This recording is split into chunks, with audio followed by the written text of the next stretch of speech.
জমজমাট ভোটের হাওয়া বইছে জাতীয় পার্টির ঘাঁটি খ্যাত রংপুর ৩ আসনে। প্রায় ৪ দশক আসনটি দখলে রেখেছে জাতীয় পার্টি। এবার এই দুর্গ ভেঙে দিতে চায় বিএনপি জামায়াত। তবে থেমে নেই জাতীয় পার্টিও। অস্তিত্ব রক্ষায় মরিয়া দলটি। জাপা চেয়ারম্যান তার নিজের আসনে ভোটের প্রচারের পাশাপাশি তৎপর রয়েছেন ভোটের দুর্গ ধরে রাখার।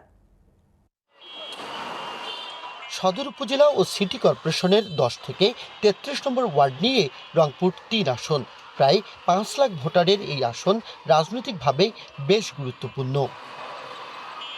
1988 থেকে 2024 টানা 36 বছর আসনটি ছিল সাবেক রাষ্ট্রপতি এরশাদ পরিবারের দখলে। 2024-এর রাজনৈতিক পরিবর্তনের পর আওয়ামী লীগের অন্যতম মিত্র জাতীয় পার্টির রাজনীতি পরে নানা প্রশ্নের মুখে। অনেকে পরিকল্পনা করে দলটির ভোটের দুর্গে আঘাতের। কয়েক দফা উত্তরবঙ্গ সফর করেন জামায়াত আমির। আর সম্প্রতি রংপুরে বিএনপি চেয়ারম্যান তারেক রহমানের বক্তব্য নতুন সমীকরণের সৃষ্টি করে।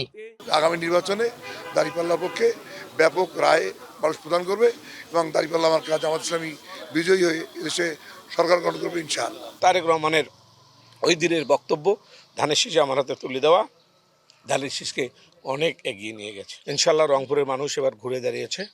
এবার ধানের শীষে ভোট দেওয়ার জন্য অলরেডি প্রস্তুতি নিয়েছে। সিলভার টিপ কন্ট্যাক্টে তৈরি নিরাপদ ও নান্দনিক ক্লিক সুইচ নির্ভরতা জীবন জুড়ে।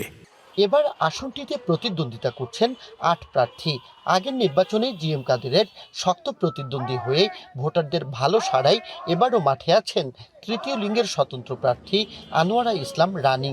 যেখানেই যাচ্ছি মানুষ খুব স্বতঃস্ফূর্তভাবে সাড়া দিচ্ছে।